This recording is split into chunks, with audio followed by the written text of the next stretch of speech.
So we know that 12% of peanut M&M are brown, 15 are yellow, 12% are red, 23 are blue, another 23 are orange, and 50% are green. So we want to compute, using that information, we would like to compute the following probabilities. First, we like to know the probability that a randomly select M&M is not orange. So if the M&M is not orange, we have many different scenarios. It could be brown, it could be yellow, it could be red, it could be blue or green. So we could sum up all those different probability, or alternatively, we could use the idea of complement if it's not orange.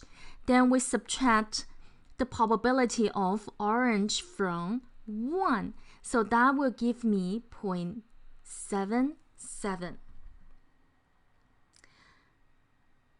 Next question. Compute the probability that a randomly select peanut M&M is red or orange. So if I choose one, it's either red or orange or any one of the colors. So there is no intersection between those colors.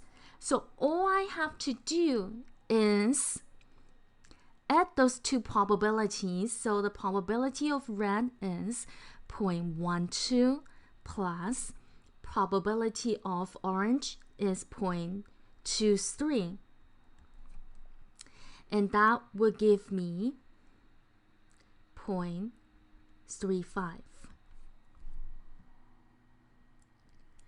Next question.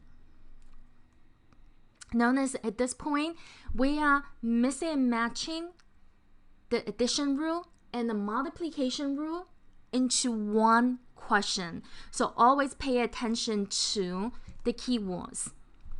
The keyword for the first two questions are we randomly select one M&M.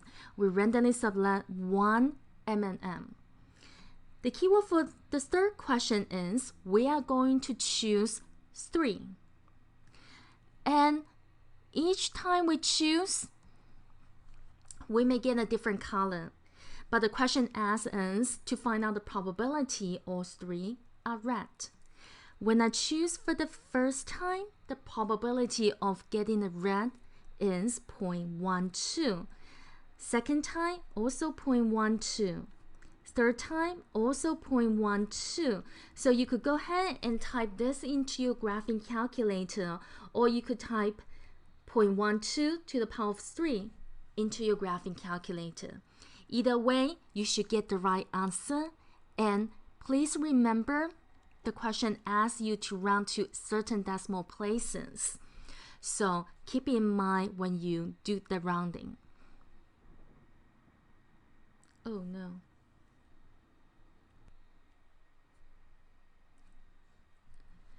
Okay, so next question. If you randomly select 3 M&M, and what is the probability that none of them are brown? So that means the probability of the first one is not brown. What's the probability of the first one is not brown? Let me see. Probability of getting brown is 0.12. So probability of getting non-brown will be 1 minus 0.12. So when you choose the first one is not brown, the probability is 1 minus 0.12.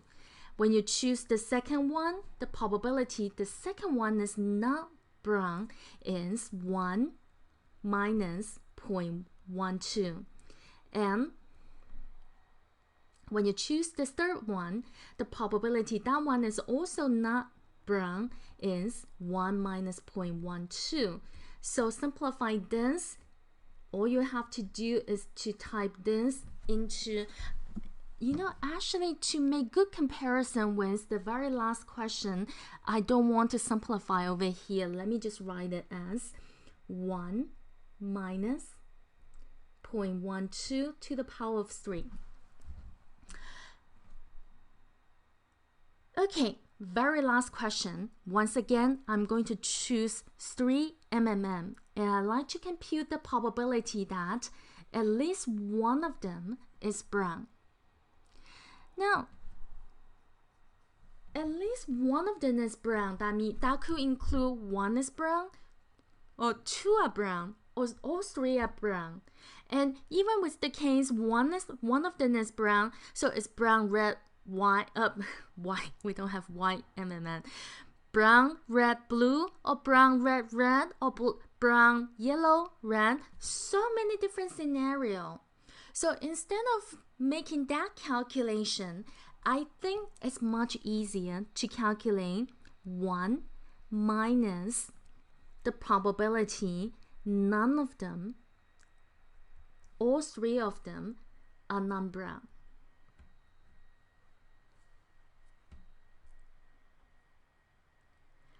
And what is the probability that none of them are brown? Notice we did that calculation previously.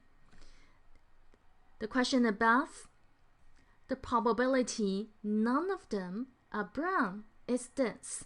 So all I have to do is to subtract that probability from 1. And there you go. In this question, notice we mix and match many different theory we learned in this module. We learned the complement.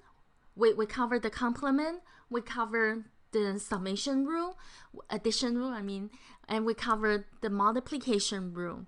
So this is one of the most difficult questions in this module. So enjoy it. And if you have any question, do ask me.